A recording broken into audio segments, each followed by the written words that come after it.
राम राम सबको। कैसे हो आप सब लोग? तो आई होप सब लोग अच्छे होंगे, खुश होंगे। चलिए गाइस, आज हम बढ़ते हैं ओवरी के बारे में। ठीक है, पिछली क्लास में अपन ने क्या पढ़ा?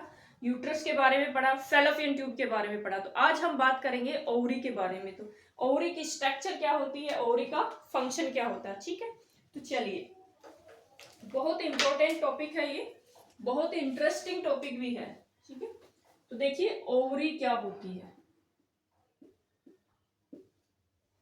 तो देखिए ओवरी जो होती है वो पेयर्स में होती है, 2 इन नंबर में होती है। ठीक है, तो यहाँ पर अपन बात करते हैं कि जो ओवरी होती है वो क्या होती है, पेयर्स में होती है, 2 इन नंबर में होती है। ठीक है, इसके बाद अपन बात करें कि ये कैसी शेप की, तो ये ओवल शेप की होती है। ठीक है, ओवल शेप की होती है। कलर की अगर इसकी बात करें तो ये क्या होती है, पिंकिश ग्रे कलर की होती है। अब इसके वेट की अपन बात करें तो देखिए इसका जो वेट होता है, नॉर्मली वेट कितना होता है, तो ये होता है 0.14 ओस। कितना होता है इसका वेट? 0.14 ओस। ठीक है, अब अपन बात करें कि एक ओस बराबर कितना होता है, तो ओस जो होता है इसको ओजेड इस तरीके से डिनोट किया जाता है। तो 1 ओस बराबर होता है 27.5 ग्राम। अब देखिए 27.5 ग्राम का मतलब होता है लगभग कितना, 30 ग्राम। ठीक है, अब देखिए इस ग्राम के हिसाब से अगर इसको देखें तो ये कितना होता है, लगभग 2.5 ग्राम से 3 ग्राम होता है। ठीक है, तो ये होता है नॉर्मल ओवरी का वेट। ठीक है, इसके बाद अपन बात करते हैं ओवरी के मेजरमेंट की। तो मेजरमेंट ऑफ ओवरी में अपन बात करते हैं कि ओवरी की जो नॉर्मल लेंथ होती है वो कितनी होती है, तो ये होती है इसकी 3 सेंटीमीटर इसकी लेंथ होती है। 2 सेंटीमीटर क्या होती है इसकी विड्थ होती है, और 1 सेंटीमीटर क्या होती है इसकी थिकनेस होती है। ठीक है, तो यहाँ पे ओवरी की लेंथ कितनी होती है, 3 सेंटीमीटर होती है, विड्थ 2 सेंटीमीटर, और इसकी थिकनेस जो होती है वो 1 सेंटीमीटर होती है। अब अपन बात करते हैं पार्ट ऑफ ओवरी। तो देखिए ओवरी जो होती है इसके 2 पार्ट होते हैं। सबसे आउटर मोस्ट जो पार्ट होता है इसको बोलते हैं कॉर्टेक्स, और सबसे इनर मोस्ट जो पार्ट होता है इसको क्या बोला जाता है, मेडुला बोला जाता है। ठीक है, तो ये ओवरी के 2 पार्ट में डिवाइड किया गया है। सबसे आउटर मोस्ट पार्ट जो होता है कॉर्टेक्स, और सबसे इनर मोस्ट जो पार्ट होता है वो क्या होता है, मेडुला होता है। तो देखिए ये अपन ने ओवरी के बारे में बात की कि ओवरी जो होती है वो कैसी होती है, ओवल शेप की होती है, पिंकिश ग्रे कलर की होती है। वेट जो होता है 0.14 ओस होता है, एक ओस बराबर 27.5 ग्राम। ठीक है, उसके बाद में लगभग 30 ग्राम। ठीक है, मेजरमेंट में अपन ने बात की कि इसकी जो नॉर्मल लेंथ होती है, वो नॉर्मल लेंथ जो होती है वो कितनी होती है, इसकी 3 सेंटीमीटर इसकी लेंथ होती है। विड्थ की अपन ने बात की तो ये कितनी होती है, 2 सेंटीमीटर होती है, और थिकनेस जो होती है 1 सेंटीमीटर होती है। ठीक है, उसके बाद में ओवरी जो होती है उसको 2 पार्ट में डिवाइड किया गया है। जो सबसे आउटर मोस्ट पार्ट होता है उसको बोलते हैं कॉर्टेक्स, और जब सबसे इनर मोस्ट पार्ट होता है उसको क्या कहा जाता है, मेडुला कहा जाता है। ठीक है, अब अपन डायग्राम बना के इसकी स्ट्रक्चर को पढ़ेंगे और इसके फंक्शन को पढ़ेंगे। ठीक है, चलिए,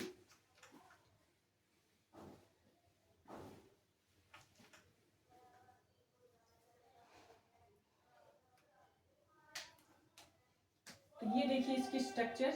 अपन ने देखा कि ओवल शेप की होती है, और 2 पार्ट होते हैं इसके। एक होता सबसे आउटर मोस्ट पार्ट होता है, और एक होता सबसे इनर मोस्ट पार्ट होता है। ठीक है, तो अपन ने बात की जो आउटर मोस्ट पार्ट होता है ये कौन सा होता है, कॉर्टेक्स, और ये वाला जो पार्ट होता है ये क्या होता है, मेडुला होता है। ठीक है, अब जो मेडुला वाला पार्ट होता है इसका कोई स्पेसिफिक फंक्शन होता नहीं है। इसमें क्या क्या होता है, एक तो जो ओवरियन आर्टरीज होती है उस ओवरियन आर्टरीज की सप्लाई होती है। ठीक है, इसके अलावा जो ओवरियन वेन होती है वो उसकी एंट्री होती है, उसकी सप्लाई होती है, और इसके अलावा जो ओवरियन न्यूरॉन टिश्यूज होते हैं उनकी एंट्री इसमें होती है। ठीक है, इसके अलावा अपन देखते हैं कि जो मेडुला वाला पार्ट होता है, इस मेडुला वाले पार्ट में एक स्पेसिफिक टाइप की सेल्स पाई जाती है, और ये जो स्पेसिफिक टाइप की जो सेल्स होती है ये स्पेसिफिक जो टाइप की सेल होती है इनको बोलते हैं हाइलस सेल। और देखिए हाइलस जो सेल होती है इनका कोई भी फंक्शन जो है वो अभी तक क्लियर नहीं है, अननोन फंक्शन है इसका, तो नो क्लियर फंक्शन, अभी तक इनका फंक्शन जो है वो क्लियर नहीं हो पाया है।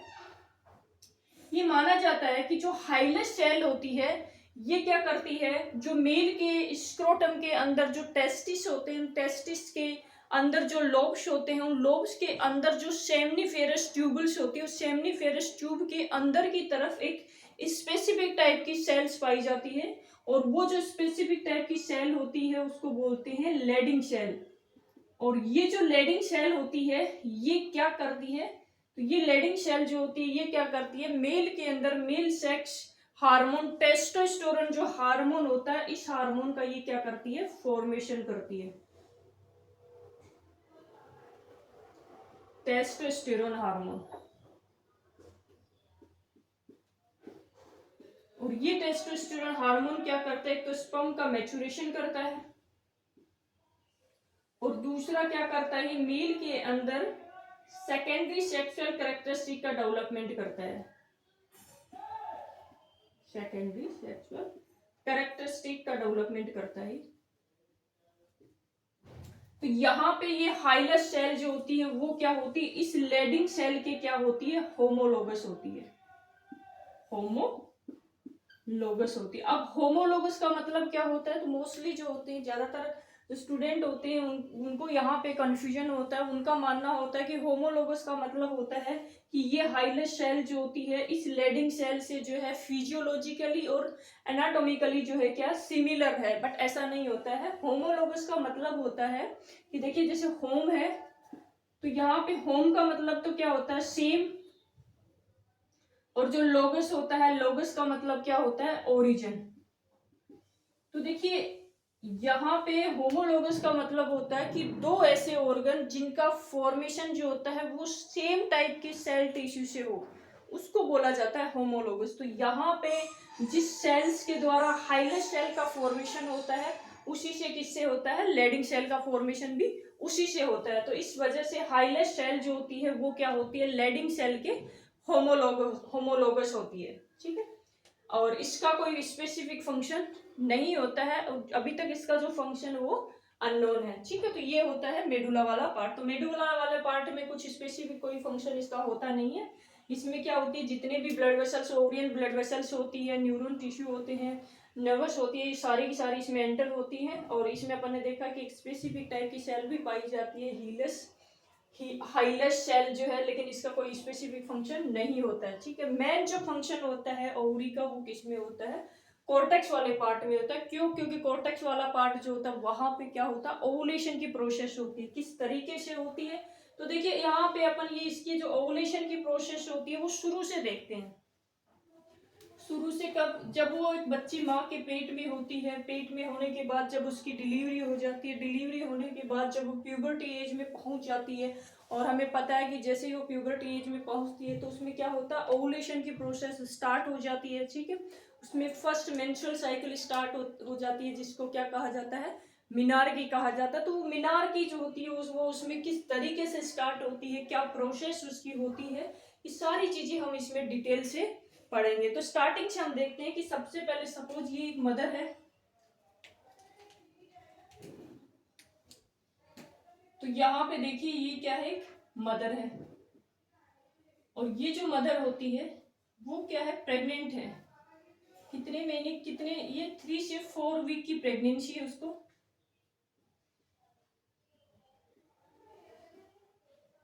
तो सपोज ये क्या है, मदर है, और यहाँ पे ये जो मदर होती है वो क्या है, 3 से 4 वीक की प्रेगनेंसी है उसको।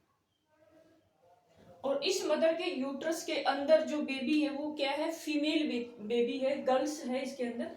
तो यहाँ पे ये फीमेल बेबी है। अब फीमेल बेबी है तो इस फीमेल बेबी की जो ओवरी होती है उस ओवरी में लगभग, यहाँ पे जो इसकी ओवरी है इस ओवरी में क्या होता है, लगभग 3 से 4 वीक की प्रेगनेंसी में क्या होता है, इस ओवरी के अंदर जो ओगोनियम जर्म सेल होती है जो क्या करती है, ओवम का फॉर्मेशन करती है। वो जो उगोनियम जर्म सेल होती है वो क्या करती है, उगोनिया का फॉर्मेशन स्टार्ट करती है। अब जब इससे उगोनिया बन जाता है तो लगभग 20 वीक पे क्या होता है, 20 वीक ऑफ प्रेगनेंसी में क्या होता है, ये जो उगोनिया होता है इसके नंबर्स कितने हो जाते हैं, तो इसके नंबर्स हो जाते हैं लगभग 7 मिलियन। और देखिए 7 मिलियन का मतलब 1 मिलियन बराबर कितने होते हैं, 10 लाख। तो 7 मिलियन का मतलब क्या होगा, 70 लाख उगोनियम का फॉर्मेशन उसमें स्टार्ट हो जाता है। ठीक है, उसके बाद जैसे ही बच्चे की जन्म होता है, उस बच्ची का जैसे ही बर्थ हो जाता है, जन्म हो जाता है, जन्म होने के बाद क्या होता है, ये ओगोनियम जो सेल होती है वो क्या बनाती है, प्राइमरी oocyte बनाती है। ठीक है, तो यहाँ पे क्या बनते हैं, इनसे प्राइमरी oocyte बनते हैं। और ये जो प्राइमरी oocyte होते हैं इनके नंबर कितने होते हैं एट बर्थ पे, तो अपन बात करें इनके नंबर होते हैं लगभग 2 मिलियन। तो 2 मिलियन का मतलब होगा 20 लाख प्राइमरी oocyte होते हैं। लेकिन इनमें से ये सारे के सारे प्राइमरी oocyte जो होते हैं इनमें क्या होता है, जो है एक डिवीजन स्टार्ट हो जाता है इनमें। और ये जो डिवीजन होता है वो कौन सा डिवीजन होता है, मियोसिस फर्स्ट डिवीजन इनमें स्टार्ट हो जाता है। मियोसिस फर्स्ट डिवीजन स्टार्ट हो जाता है। ठीक है, तो जैसे ही मियोसिस फर्स्ट डिवीजन स्टार्ट होता है एट बर्थ के टाइम, तो उसमें क्या होता है कि ये प्राइमरी oocyte जो होते हैं वो, ये मियोसिस फर्स्ट डिवीजन का मतलब अर्धसूत्री विभाजन, तो इसमें नंबर ऑफ क्रोमोसोम क्या होंगे, हाफ होंगे। अब यहाँ पे मियोसिस फर्स्ट डिवीजन जो होता है वो 4 फेज में जाके कंप्लीट होता है। जो इसकी प्रोफेज होती है, एक तो प्रोफेज होती है फर्स्ट, दूसरी मेटाफेज होती है, तीसरी टेलाफेज होती है, चौथी एनाफेज होती है। सॉरी, तीसरी जो होती है वो एनाफेज होती है, लास्ट वाली होती है टेलाफेज। ठीक है, तो यहाँ पे ये प्राइमरी oocyte जो होता है वो इस मियोसिस फर्स्ट की प्रोफेज जो फर्स्ट होती है, इस प्रोफेज फर्स्ट में जाकर के और 13 ईयर तक, यानी 13 साल तक, 13 साल का मतलब एट प्यूबर्टी तक, क्योंकि प्यूबर्टी एज कितनी होती है, 13 ईयर होती है। तो इस प्यूबर्टी एज तक और 13 ईयर तक ये प्राइमरी oocyte जो होता है वो क्या होता है, इस मियोसिस फर्स्ट डिवीजन की प्रोफेज फर्स्ट में जाकर के क्या हो जाता है, ये अरेस्ट हो जाता है। ठीक है, अब 13 साल तक ये प्राइमरी oocyte जो होता है वो प्राइमरी oocyte ही रहता है। कभी भी ये प्राइमरी oocyte सेकेंडरी oocyte में चेंज नहीं हो पाता। जैसे ही इसके 13 साल का ये जब अरेस्टिंग पीरियड खत्म होता है, खत्म होने के बाद में इसमें से केवल एक ही ऐसा प्राइमरी oocyte होता है जो आगे जो है इस कैपेबल, जिसको अपन बोलते हैं कैपिटिएशन स्पर्म, सॉरी कैपिटिएशन ओवम जिसको हम बोलते हैं। तो ये एकमात्र ऐसा कैपिसिएट जो प्राइमरी oocyte होता है जो आगे क्या करता है, इस मियोसिस फर्स्ट डिवीजन को कंप्लीट करके और सेकेंडरी oocyte बनाता है। ठीक है, बाकी इसके अलावा जितने भी जो प्राइमरी oocyte होते हैं वो क्या हो जाते हैं, डिस्ट्रॉय हो जाते हैं, डिग्रेड हो जाते हैं। ठीक है, वो इस 13 साल का जो ये अरेस्टिंग पीरियड होता है उसको क्रॉस नहीं कर पाते हैं। ठीक है, तो यही एकमात्र ऐसा प्राइमरी oocyte होगा जो आगे, कैपेबल प्राइमरी oocyte होगा जो आगे जाके क्या करता है, सेकेंडरी oocyte बनाता है और ओवुलेशन की प्रोसेस में हेल्प करता है। ठीक है, तो चलिए अब अपन यहीं से देखते हैं कि जब 13 एट प्यूबर्टी के टाइम क्या होता है, एट प्यूबर्टी के टाइम इस फीमेल का जो कॉर्टेक्स वाला पार्ट होता है यहाँ पे बहुत सारी ऐसी प्रीमोर्डियल सेल्स होती है। अब ये बहुत सारी प्रीमोर्डियल जो सेल्स होती हैं उसमें से केवल अपन बात की कि एक ही ऐसी सेल होती है जो आगे जाके क्या बनाती है, प्राइमरी oocyte बनाती है। क्योंकि 13 साल का रेस्टिंग पीरियड में केवल एक ही एकमात्र ऐसी सेल होगी इनमें से जो क्या करती है, इस 13 साल के रेस्टिंग पीरियड को कि क्रॉस करके और मियोसिस की प्रोफेज फर्स्ट को क्रॉस करके मेटाफेज में, मेटाफेज से एनाफेज, एनाफेज से टेलाफेज को क्रॉस कर पाती है। ठीक है, तो इसमें से केवल एक ही प्राइमरी oocyte यहाँ पे आता है जो सेकेंडरी oocyte बनाएगा। ठीक है, अब जैसे ये प्राइमरी oocyte यहाँ पे आ जाता है, आने के बाद अपन बात करते हैं कि प्यूबर्टी के टाइम में क्या होता है। प्यूबर्टी से पहले तो बॉडी के अंदर जो है एस्ट्रोजन प्रोजेस्टेरोन का लेवल नॉर्मल होता है, लेकिन जैसे प्यूबर्टी हो जाती है, जो फीमेल बच्ची होती है वो जब 13 साल की हो जाती है तो उसमें वो प्यूबर्टी एज स्टार्ट हो जाती है, उसमें वो सेकेंडरी सेक्सुअल जो कैरेक्टरिस्टिक होते हैं वो स्टार्ट हो जाते हैं। तो उसमें क्या होता है कि ये जो फीमेल बेबी होती है उसमें क्या होता है, एस्ट्रोजन का लेवल कम हो जाता है प्यूबर्टी के टाइम। अब जैसे ही बॉडी में एस्ट्रोजन प्रोजेस्टेरोन का लेवल कम हो जाता है तो ये स्टिमुलेशन कहाँ पे जाता है, तो ये स्टिमुलेशन कहाँ पे जाता है, ब्रेन के पास जाता है। अब ब्रेन के अंदर जो master of the master gland होती है जिसको क्या कहा जाता है, हाइपोथैलेमस कहा जाता है। तो ये इंफॉर्मेशन कहाँ पे जाती है, उससे हाइपोथैलेमस के पास जाती है। तो यहाँ पे इंफॉर्मेशन जाएगी हाइपोथैलेमस के पास।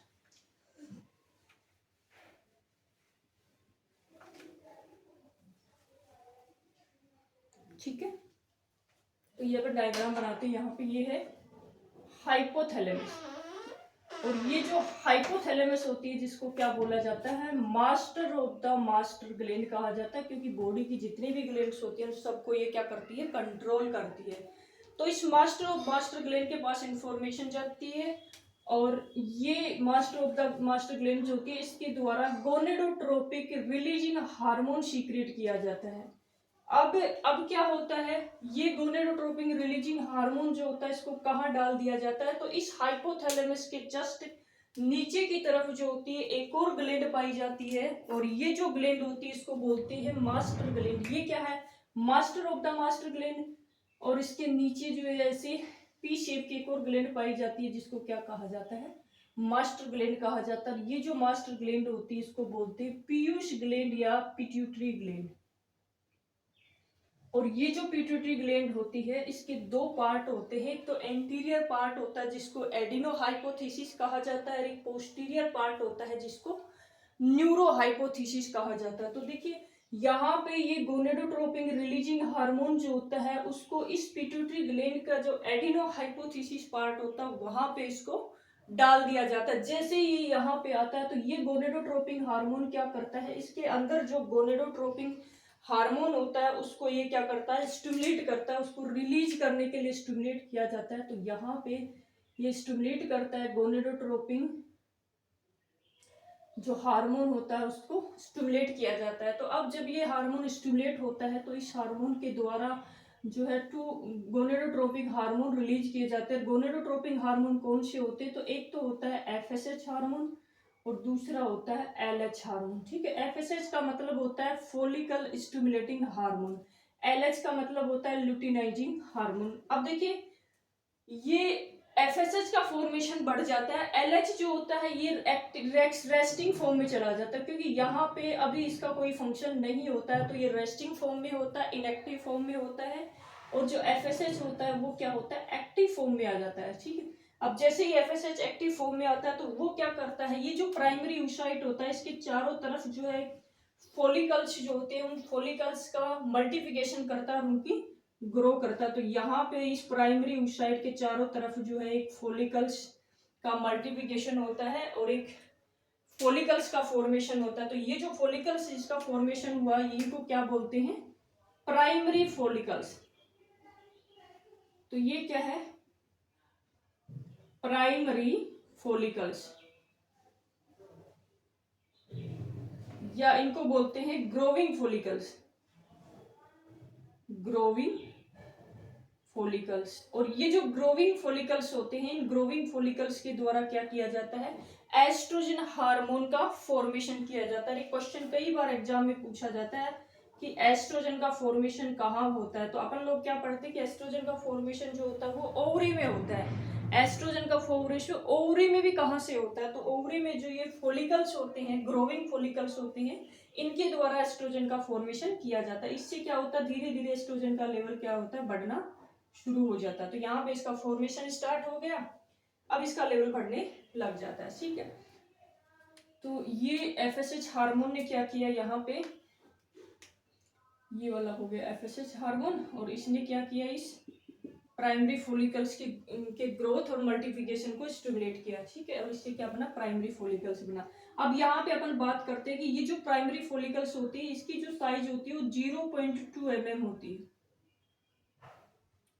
फिर से क्या होता है, फिर से इस एफएसएच हार्मोन की वजह से ये प्राइमरी फॉलिकल्स जो होती है वो और ग्रो करते हैं और मल्टीप्लिकेशन करते हैं, और मल्टीप्लिकेशन करके क्या बनाते हैं, सेकेंडरी फॉलिकल्स का फॉर्मेशन करते हैं। तो यहाँ पे ये क्या है, ये तो हो गया आपका प्राइमरी oocyte, प्राइमरी oocyte। अब यहाँ पे ये ग्रो करेंगे इधर, और ग्रो किस तरीके से करेंगे, तो ये हो गया प्राइमरी oocyte, और इस प्राइमरी oocyte पे ये क्या होते हैं, प्राइमरी फॉलिकल्स होते हैं। और ये प्राइमरी फॉलिकल्स जो होते हैं वो इस FSH हार्मोन की वजह से क्या करते हैं, फिर से ग्रो मल्टीप्लिकेशन करते हैं और किसका फॉर्मेशन करते हैं, सेकेंडरी फॉलिकल्स। तो इस पे से सेकेंडरी फॉलिकल्स बनना स्टार्ट हो जाते हैं। और ये जो सेकेंडरी फॉलिकल्स होते हैं ये क्या करते हैं, एस्ट्रोजन का फॉर्मेशन हो रहा है तो इससे क्या होता है, एस्ट्रोजन का लेवल और बढ़ जाता है यहाँ पे। तो यहाँ पे एस्ट्रोजन का लेवल बढ़ जाता है। अब जैसे ही एस्ट्रोजन का लेवल बढ़ता है तो एस्ट्रोजन जो है उसका फंक्शन कहाँ पे होता है, तो एस्ट्रोजन फंक्शन कहाँ पे करता है, यूट्रस की जो सबसे इनर मोस्ट लेयर होती है एंडोमेट्रियम लेयर, वहां पे इसका फंक्शन होता है। तो यहाँ पे अपन बात करते हैं कि ये यूट्रस है, और इस यूट्रस की जो सबसे आउटर मोस्ट लेयर होती है वो क्या होती है, पेरीमेट्रियम होती है। ठीक है, बीच वाली जो लेयर होती है वो कौन सी होती है, तो अंदर वाली जो लेयर होती है वो कौन सी होती है, मायोमेट्रियम होती है।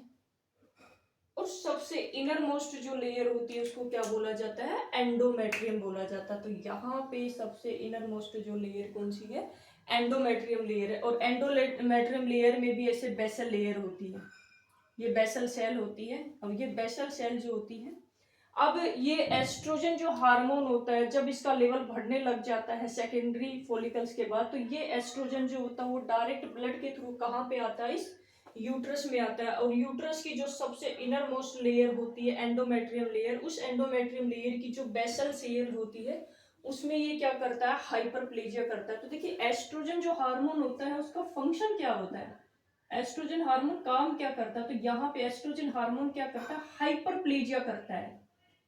हाइपरप्लेजिया, देखिए हाइपरप्लेजिया का मतलब होता है इंक्रीज नंबर ऑफ सेल, ये सेल्स के नंबर बढ़ाने लग जाता है। जैसे एक सेल होती है, एक सेल से कितनी, 2 सेल बनाता है, 2 सेल से कितनी बनाएगा, ये 4 सेल बनाएगा। तो इस तरीके से ये क्या करता है, सेल के नंबर बढ़ा देता है। ठीक है, तो एक तो इसने क्या किया, सेल के नंबर बढ़ा दिए। दूसरा ये क्या करता है, वेजोडाइलेशन करता है।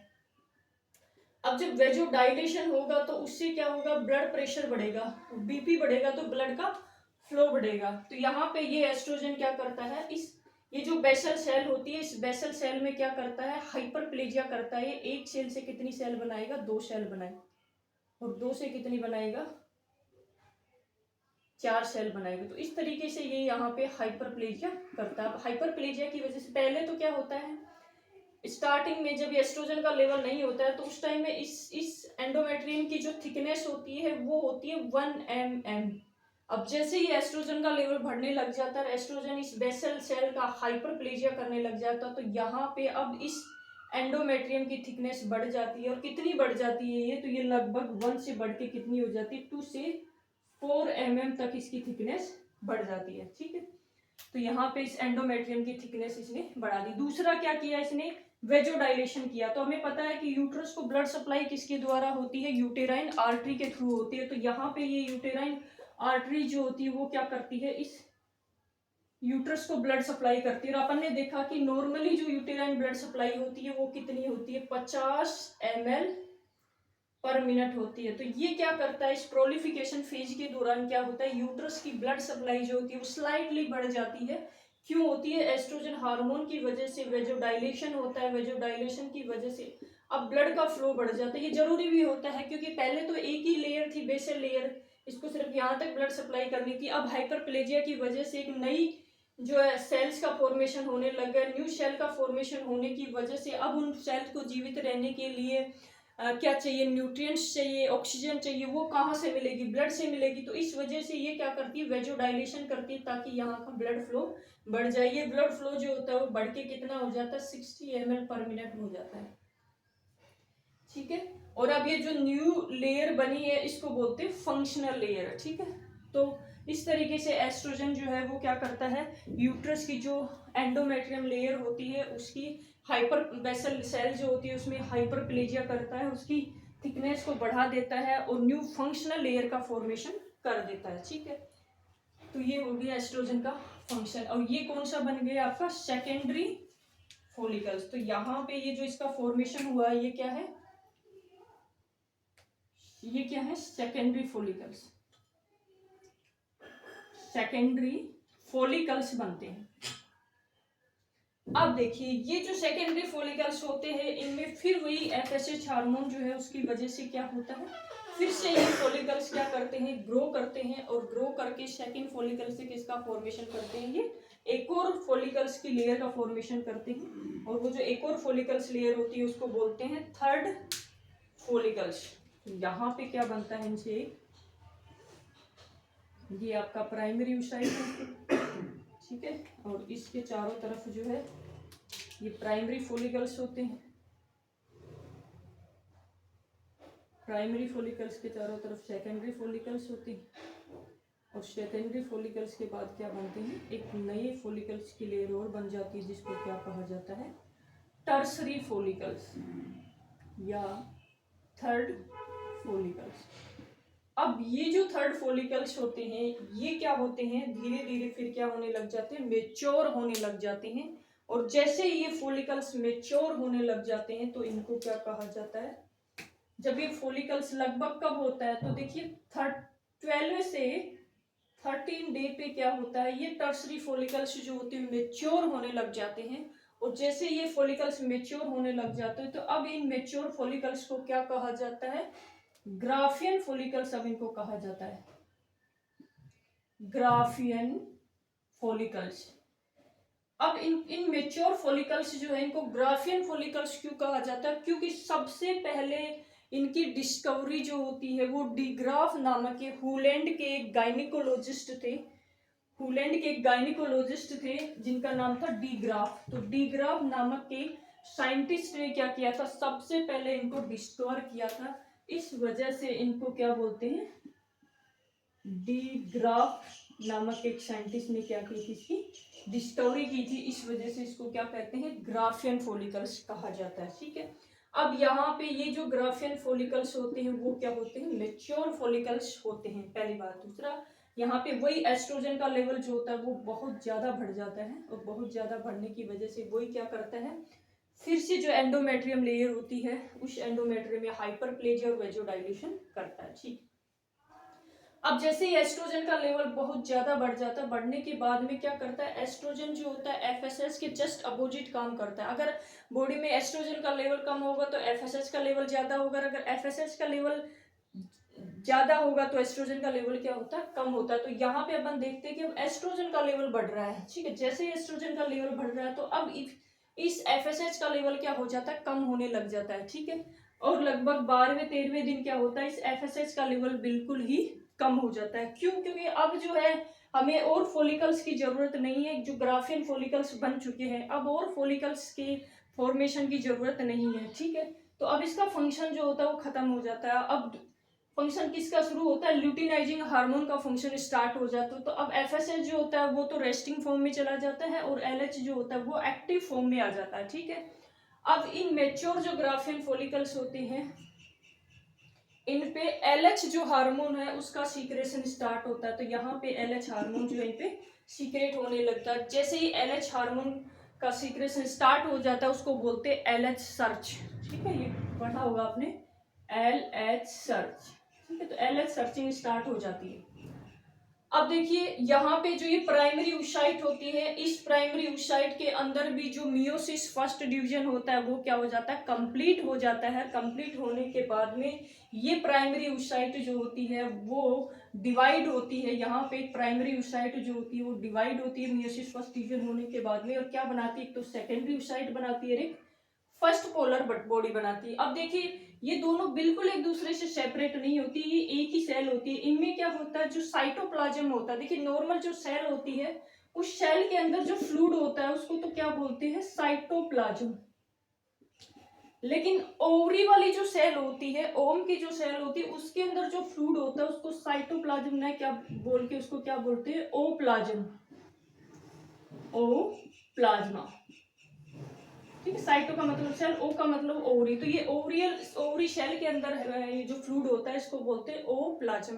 तो यहाँ पे एक जो सेल होती है उस सेल के अंदर जो है ओप्लाज्म ज्यादा होता है, एक के अंदर ओप्लाज्म कम होता है। तो जिसके अंदर कम होता है उसको तो बोलते हैं first polar body, polar body. और जिसके अंदर साइटोप्लाज्म ज्यादा होती है उसको बोलते हैं सेकेंडरी oocyte।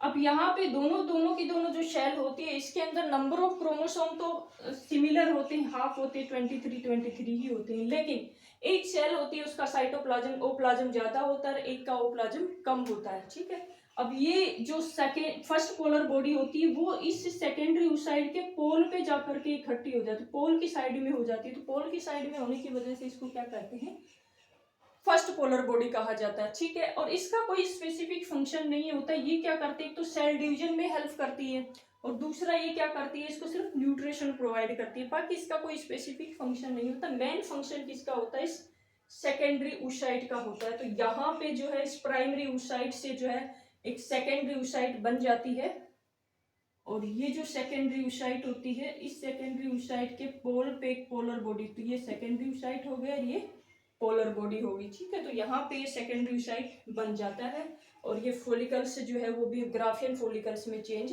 हो जाते हैं और यहाँ पे LH सर्चिंग होने लग जाती है। सारी की सारी चीजें कब होती है, ये लगभग 12वें से 13वें दिन ये चीजें स्टार्ट हो जाती है। अब जैसे ही 14 डेज होता है, 14वां दिन होता है, 14 डेज होता है, तो उस दौरान क्या होता है, इस LH का लेवल जो होता है पीक लेवल पे पहुंच जाता है और जैसे ही LH का लेवल बहुत पीक लेवल पे पहुंच जाता है, पहुंचने के बाद वो क्या करता है, इन ग्राफियन फॉलिकल्स को क्या कर देता है, रप्चर कर देता है। यहाँ से ये ग्राफियन फॉलिकल्स क्या हो जाती है, रप्चर हो जाती है। जैसे ये ग्राफियन फॉलिकल्स रप्चर होती है, तो कब होती है, ये लगभग 14 डेज पे होती है।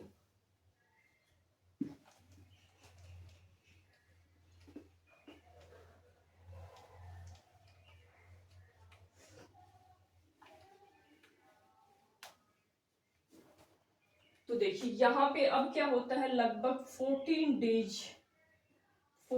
डेज पे क्या होता है, ये ग्राफियन फॉलिकल्स रप्चर हो जाती है। जैसे ही ये ग्राफियन फॉलिकल्स रप्चर होती है, ये सेकेंडरी oocyte क्या होता है, बाहर रिलीज हो जाता है। तो यहाँ पे अपन देखते हैं कि जो सेकेंडरी oocyte होता है वो क्या होता है, बाहर रिलीज होता है और ये जो ग्राफियन फॉलिकल्स उसकी क्या होगी, इस तरीके से रप्चरिंग होगी। अब जैसे ही ये रप्चर होगी, रप्चर होने के बाद अब ये सेकेंडरी oocyte जो होता है वो क्या होता है, इस ग्राफियन फॉलिकल से रप्चर हो जाता है और रप्चर होने के बाद ये क्या आ जाता है, बाहर आ जाता है। अब ये कब होता है, लगभग 14 डेज। अब जैसे ही ग्राफियन फॉलिकल्स की रप्चरिंग होती है, सेकेंडरी oocyte बाहर आ जाता है। इस प्रोसेस को बोला जाता है ओवुलेशन। इस प्रोसेस को क्या कहा जाता है, ओवुलेशन कहा जाता है। ये कब होता है, 14 डेज पे होता है ओवुलेशन की ये प्रोसेस जो होती है 14 डेज पे होती है। ठीक है, तो इस तरीके से ओवुलेशन होता है। अब देखिए जैसे ही ये ओवम रिलीज हो जाता है, रिलीज होने के बाद जैसे ये ग्राफियन फॉलिकल्स रप्चरिंग होती है, तो रप्चरिंग होने की वजह से देखिए बॉडी के कोई भी सेल टिश्यू वगैरह जब रप्चर होते हैं तो उससे क्या होता है, पेन होता है। तो इसी तरीके से जब ये ग्राफियन फॉलिकल्स रप्चर होते हैं, उनकी रप्चरिंग की वजह से जो फीमेल होती है उसको पेन फील होता है। वो जो पेन होता है उस पेन को बोलते हैं मीटल स्मर्च पेन। ठीक है, जब ग्राफियन फॉलिकल्स रप्चर होते हैं, ओवम बाहर रिलीज होता है, ओवुलेशन की जो प्रोसेस होती है, तो उस दौरान फीमेल में से भी 50% महिलाओं को जो है पेन फील होता है और ये जो पेन होता है इसको बोलते हैं mittelschmerz pain. Mittelschmerz pain. ठीक है, और ये मीटल स्मर्च पेन जो है वो इंडिकेट करता है ओवुलेशन की प्रोसेस को।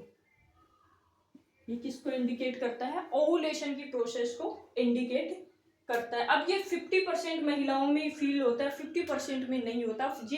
वो 50% महिलाएं कौन सी होती है जिसमें ये फील नहीं होता, तो वो महिलाएं होती है जो फिजिकली वर्क करती हैं। ठीक है, गाँव में जो ग्रामीण महिलाएं होती है जो खेतों में काम करती है, गाय भैंसों का जो काम करती है, तो उनकी जो पेल्विस मसल्स होती है वो स्ट्रांग होती है। उनका फिजिकल एक्शन की वजह से उनकी बॉडी की मसल्स बहुत स्ट्रांग होती है, तो इस वजह से उनको ये पेन जो है फील नहीं होता है। और जो छुई मुई टाइप की जो महिलाएं होती है जो घर में आराम से सोती रहती है, कुछ काम वाम नहीं करती हैं, ठीक है, तो उनमें जो है ये पेन फील होता है क्योंकि उनकी मसल्स जो होती है वो क्या होती है, स्मूथ होती है, तो उनको बड़ी आसानी से ये पेन फील होता है। बट जिनकी मसल्स जो होती है, जिनका फिजिकल एक्शन ज़्यादा होता है, तो उनमें कभी भी ये पेन फील नहीं होता। इसको बोलते हैं मिटल स्मर्च पेन, जो इंडिकेट करता है ओवुलेशन की प्रोसेस को। ठीक है, अब देखिए यहाँ से ओवम क्या हो गया, रिलीज हो गया। अब जैसे ही ओवम रिलीज हो जाता है तो बाहर आ जाता है। अब ये रप्चरिंग जो ग्राफियन फॉलिकल्स होती है, इन रप्चरिंग ग्राफियन फॉलिकल्स को क्या कहा जाता है? अब ये रप्चर वाली ग्राफियन फॉलिकल्स जो है, इनको क्या कहते हैं हम? कार्पस ल्यूटियम कहा जाता है। तो इनको क्या बोलते हैं? Corpus luteum. और ये जो कार्पस ल्यूटियम होती है, इनके द्वारा क्या होता है? प्रोजेस्टेरोन हार्मोन का सीक्रेशन होता है। और बहुत ज्यादा मात्रा में ये क्या करती है? प्रोजेस्टेरोन, एस्ट्रोजन का भी फॉर्मेशन होता है, लेकिन ज्यादा मात्रा में ये क्या करती है? प्रोजेस्टेरोन हार्मोन का फॉर्मेशन करती है। और देखिए प्रोजेस्टेरोन हार्मोन जो होता है उसका फंक्शन क्या होता है? तो उसका फंक्शन भी एस्ट्रोजन की तरह कहाँ पे होता है? यूट्रस में होता है। देखा अपन ने, देखा कि एस्ट्रोजन जो होता है वो क्या कर रहा था? तो एस्ट्रोजन तो हाइपरप्लेजिया कर रहा था, तो यहाँ पे ये जो प्रोजेस्टेरोन हार्मोन क्या करता है? हाइपरट्रोफी करता है। हाइपरट्रोफी करता है। हाइपरट्रोफी का मतलब जो सेल होती है उसकी साइज को ये बढ़ा देता है। ठीक है, जो नॉर्मल सेल होती है उस सेल की साइज को क्या कर देता है? ये बढ़ा देता है। तो इसने क्या की? हाइपरट्रोफी की। दूसरा क्या करता है? ये वेजो डायलेशन करता है। तीसरा क्या होता है? ये मसल्स को रिलैक्स रखता है। ठीक है, कभी भी मसल्स में कॉन्ट्रैक्शन नहीं होने देता। इस वजह से इसको प्रेगनेंसी मेंटेनिंग हार्मोन भी बोला जाता है, क्योंकि ये प्रेगनेंसी को मेंटेन करके रखता है, कभी भी यूटेराइन कॉन्ट्रैक्शन लीड नहीं करता है। तो यहाँ पे ये भी, जितनी भी जो हाइपरप्लेजिया से जो सेल बनी है, उन सेल्स की साइज को ये क्या कर देता है? बढ़ा देता है। जितनी भी सेल थी उन सबकी साइज को ये क्या कर देता है? बढ़ा देता है। अब ये इसकी सेल की साइज जब बढ़ेगी तो इससे क्या होगा? इस एंडोमेट्रियम की थिकनेस भी बढ़ेगी, और जो पहले कितनी थी 2.4 mm थी, वो अब बढ़ के कितनी हो जाती है? 7 से 8 mm हो जाती है। अगर एवरेज अपन बात करें तो लगभग 6 mm हो जाती है। तो जैसे ही प्रोजेस्टेरोन का फॉर्मेशन स्टार्ट होता है, सीक्रेटरी फेज में क्या होता है? इस एंडोमेट्रियम की थिकनेस जो होती है वो स्टार्टिंग में 1 mm थी। एस्ट्रोजन की वजह से 2 से 4 mm हो जाती है, और प्रोजेस्टेरोन की वजह से फिर वो कितनी हो जाती है? 6 mm हो जाती है। ठीक है, तो यहाँ पे यूट्रस की थिकनेस बढ़ गई, पहला काम। दूसरा क्या होता है? अब सेल्स की साइज बढ़ गई, तो वही इसको भी क्या चाहिए? जीवित रहने के लिए क्या चाहिए? न्यूट्रिशन चाहिए, ऑक्सीजन और न्यूट्रिएंट्स चाहिए। वो किससे मिलेगा? ब्लड से मिलेगा। तो ये भी क्या करती है? इस वेजोडाइलेशन करती है, ताकि यहाँ तक जो है ब्लड सप्लाई हो सके, और ये जो सेल है इनको प्रॉपर तरीके से ब्लड सप्लाई हो, प्रॉपर तरीके से ऑक्सीजन न्यूट्रिशन मिले। ठीक है, तो इस तरीके से वेजोडाइलेशन भी हो जाता है। अब देखिए जैसे ही ओवुलेशन होता है, ओवुलेशन होने के बाद देखिए क्या होता है आगे। तो यहाँ पे ओवुलेशन की प्रोसेस हो गई, ये ओवम जो है ये क्या हो गया? रिलीज हो गया। अब ओवम जैसे ही रिलीज होता है, तो रिलीज होने के बाद क्या होता है? तो अपन ने कल फैलोपियन ट्यूब की स्ट्रक्चर पढ़ी थी, उसमें अपन ने देखा कि इस तरीके से ये यूट्रस होता है, यूट्रस की ये फैलोपियन ट्यूब होती है। फैलोपियन ट्यूब का जो सबसे लास्ट वाला जो पार्ट होता है, जिसको इनफंडिबुलम कहा जाता है, उस इनफंडिबुलम में एक लार्जेस्ट फिम्बरी होती है, सबसे लॉन्गेस्ट फिम्बरी होती है, और उसको क्या बोलती है? Ovarian fimbriae. तो ये ओवरियन फिम्बरी क्या करती है? इस ओवम को क्या कर लेती है? कैच कर लेती है। कैच करके इसको कहाँ लेके आती है? एम्पुला वाले पार्ट तक ले आती है। अब जैसे ये एम्पुला वाले पोर्शन में आ जाता है, आने के बाद में ये क्या करता है? सबसे पहले तो अपना जो मियोसिस सेकेंड डिवीजन होता है उसको कंप्लीट करता है। तो ये क्या करता है? ये क्या है? सेकेंडरी oocyte है। अब देखिए बोलने में तो अपन इसको क्या बोलते हैं कि ओवुलेशन के दौरान ओवम रिलीज होता है, लेकिन एक्चुअल में ओवम नहीं होता है। वो क्या है? सेकेंडरी oocyte है।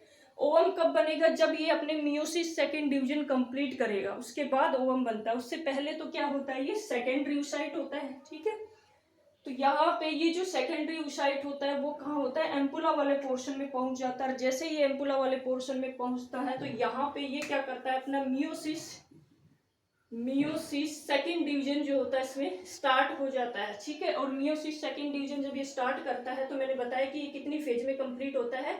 4 फेज में कंप्लीट होता है। प्रोफेज, मेटाफेज, एनाफेज और टेलाफेज। तो ये क्या करता है? ये सेकेंडरी oocyte जो होता है प्रोफेज सेकंड को क्रॉस कर लेता है, मेटाफेज सेकंड में जाकर के क्या हो जाता है? ये अरेस्ट हो जाता है। जैसे ये सेकंड में जाके अरेस्ट हो जाता है, अरेस्ट होने के बाद अरेस्ट हो जाता है। क्यों हो जाता है अरेस्ट? क्योंकि अब इस सेकेंडरी oocyte के पास जो है सेंट्रियोल्स नहीं होती है। सेंट्रियोल्स क्या करते हैं? सेल डिवीजन में हेल्प करते हैं। तो इसके पास सेंट्रियोल्स नहीं होते। अब सेंट्रियोल्स नहीं होते तो ये क्या करता है? स्पर्म का वेट करता है, क्योंकि इसको पता है कि स्पर्म की जो नेक वाला पोर्शन होता है वहां पे सेंट्रियोल्स होते हैं। वो ये क्या करता है?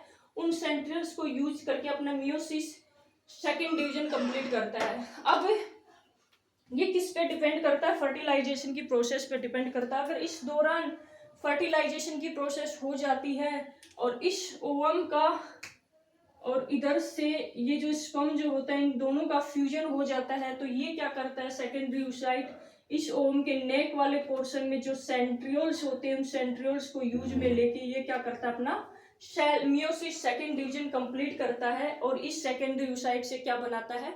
ओवम का फॉर्मेशन करता है। ठीक है, ये तो हो गया फर्टिलाइजेशन।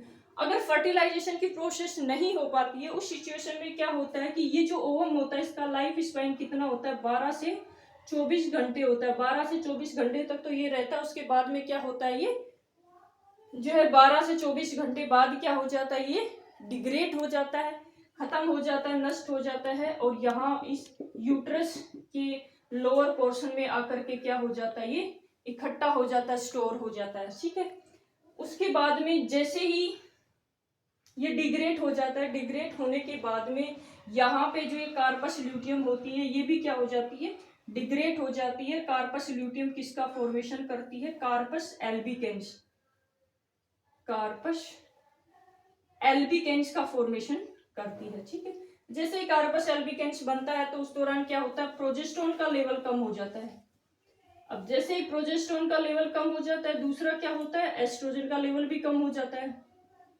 एस्ट्रोजन प्रोजेस्टेरोन दोनों हार्मोन का लेवल कम हो जाता है। जैसे ही एस्ट्रोजन प्रोजेस्टेरोन दोनों हार्मोन का लेवल कम होता है तो उससे क्या होता है कि जो ये सेल थी, एक्स्ट्रा जो सेल बनी है, फंक्शनल जो लेयर बनी है, उसमें क्या होता है? वेजो डायलेशन पहले हो रहा था। जैसे इनका लेवल क्या होता है तो इसमें क्या होता है? वेजो कॉन्स्ट्रक्शन हो जाता है। ब्यूटेराइन आर्टरी में जैसे ही वेजो कॉन्स्ट्रक्शन हो जाता है, कॉन्स्ट्रक्शन की वजह से क्या होता है? इनको प्रॉपर ब्लड सप्लाई नहीं हो पाती है, ब्लड सप्लाई कम हो जाती है। ब्लड सप्लाई कम होने की वजह से अब ये जो सेल होती है, एक्स्ट्रा जो सेल बनी है हाइपरट्रोफी हाइपरप्लेजिया की वजह से, उनको क्या होता है? जीवित रहने के लिए ऑक्सीजन और न्यूट्रिएंट्स चाहिए होता है, ब्लड उनको चाहिए होता है। जब इनको प्रॉपर तरीके से ब्लड नहीं मिल पाता है तो फिर क्या होता है? इनमें हाइपोक्सिया हो जाता है।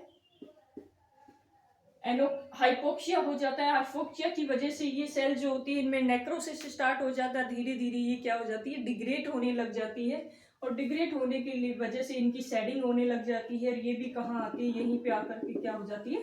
स्टोर हो जाती है। ठीक है, यहाँ से हट जाती है, शेडिंग हो जाती है, बेसल लेयर से हट जाती है, क्योंकि अब इनको न्यूट्रिएंट्स वगैरह नहीं मिल रहा। न्यूट्रिएंट्स किसकी वजह से मिल रहा था? एस्ट्रोजन प्रोजेस्टेरोन की वजह से। अब कार्पस ल्यूटियम जब खत्म हो जाती है, कार्पस एल्बिकेंस में चेंज होती है तो प्रोजेस्टेरोन एस्ट्रोजन का फॉर्मेशन नहीं हो पाता है, जिसकी वजह से बॉडी में इनका लेवल कम हो जाता है। जैसे इनका लेवल कम होता है तो ये जो सेल होती है इनको प्रॉपर वेजो डायलेशन नहीं होकर वेजो कॉन्स्ट्रक्शन होता है, जिसकी वजह से इनको प्रॉपर ब्लड सप्लाई नहीं हो पाती है, प्रॉपर ऑक्सीजन नहीं मिल पाता है। उसकी वजह से ये सेल जो होती है इसमें नेक्रोसिस स्टार्ट हो जाता है, हिपोक्सिया होने लग जाता है, वो डिग्रेड होने लग जाती है और वो यहाँ इस ओवम के पास ही यहीं पे आकर क्या हो जाती है? स्टोर हो जाती है। अब जैसे ये यहीं पे आके स्टोर हो जाती है तो लगभग 14 डेज के बाद क्या होता है? मेंस्ट्रुअल साइकिल स्टार्ट हो जाती है और ये सारा का सारा पार्ट जब यहाँ पे इकट्ठा होता है तो यहाँ पे क्या होता है? यहाँ के जो सेंसरी न्यूरॉन्स होते हैं यूट्रस के अंदर, जहाँ पे ये पार्ट जहाँ स्टोर हो जाता है, वहाँ के सेंसरी न्यूरॉन्स जो होते हैं वो इनसे इरिटेट होंगे। इरिटेशन की वजह से वो क्या करते हैं? सेंसेशन लेके कहाँ जाते हैं? वही ब्रेन के हाइपोथैलेमस के पास जाते हैं और इस हाइपोथैलेमस को ये सारी बात बताते हैं। तो हाइपोथैलेमस क्या करता है? इंफॉर्मेशन को लेके कहाँ पे जाता है? इस पीयूष ग्लैंड जो होती है, पिट्यूटरी ग्लैंड का जो पोस्टीरियर पार्ट होता है जिसको न्यूरो हाइपोथेसिस कहा जाता है, उसको स्टिमुलेट करता है। और हमें पता है कि यहाँ पे दो हार्मोन जो है उनका स्टोरेज होता है, एक तो होता है ऑक्सीटोसिन हार्मोन और दूसरा होता है एडीएच हार्मोन। तो इनका फॉर्मेशन तो हाइपोथैलेमस में होता है, बल्कि इनका स्टोरेज और सीक्रेशन जो होता है वो पोस्टीरियर या न्यूरो हाइपोथेसिस में होता है। तो यहाँ पे जो ऑक्सीटोसिन हार्मोन होता है उस ऑक्सीटोसिन हार्मोन को स्टिमुलेट किया जाता है और ये ऑक्सीटोसिन हार्मोन जो होता है ब्लड के थ्रू कहाँ पे आता है? इस यूट्रस की मायोमेट्रियम तक पहुंचता है और ये क्या करता है? यूट्रस की मायोमेट्रियम में कॉन्ट्रैक्शन करता है। कॉन्ट्रैक्शन के दौरान आपको क्या होता है? पेन भी फील होता है, ठीक है। तो जब इसमें कॉन्ट्रैक्शन होता है तो सर्विक्स थोड़ी सी डायलेट हो जाती है, जिसकी वजह से अंदर ये इकट्ठा जो कचरा होता है वो सारा का सारा जो होता है मेंस्ट्रुअल साइकिल के थ्रू बाहर एक्सक्रिएट हो जाता है, और इसी को अपन बोलते हैं मेंस्ट्रुअल साइकिल स्टार्ट होगी। तो इस तरीके से मेंस्ट्रुअल साइकिल स्टार्ट होती है, ठीक है। तो ये अपन ने पढ़ा ओवरी के बारे में कि ओवरी क्या होती है, उसकी स्ट्रक्चर के बारे में बात किया, उसके मेजरमेंट के बारे में बात किया, उसकी वेट के बारे में अपन ने बात की, ठीक है। तो इसके बाद में फिर अपन ने जो है ओवरी जो है उसका क्या फंक्शन होता है, तो अपन ने देखा कि ओवरी का जो फर्स्ट फंक्शन होता है वो क्या करता है, सबसे पहले तो ये ovarian hormone oestrogen progesterone hormone का फॉर्मेशन करती है, और सेकेंडरी क्या होती है, ये एक सेक्स ऑर्गन हार्मोन होता है, ठीक है। और इसमें अपन ने देखा कि किस तरीके से ओवरी के जो कॉर्टेक्स वाला पार्ट होता है वहां पे किस तरीके से ओवुलेशन की प्रोसेस होती है, किस तरीके से ओवम रिलीज होता है, किस तरीके से एस्ट्रोजन और प्रोजेस्टेरोन हार्मोन का फॉर्मेशन होता है, और उसकी वजह से यूट्रस में किस तरीके से चेंजेस आते हैं, ये सारी की सारी चीजें अपन ने पढ़ी। तो आई होप आप लोगों को ये समझ में आया होगा। Okay, thank you.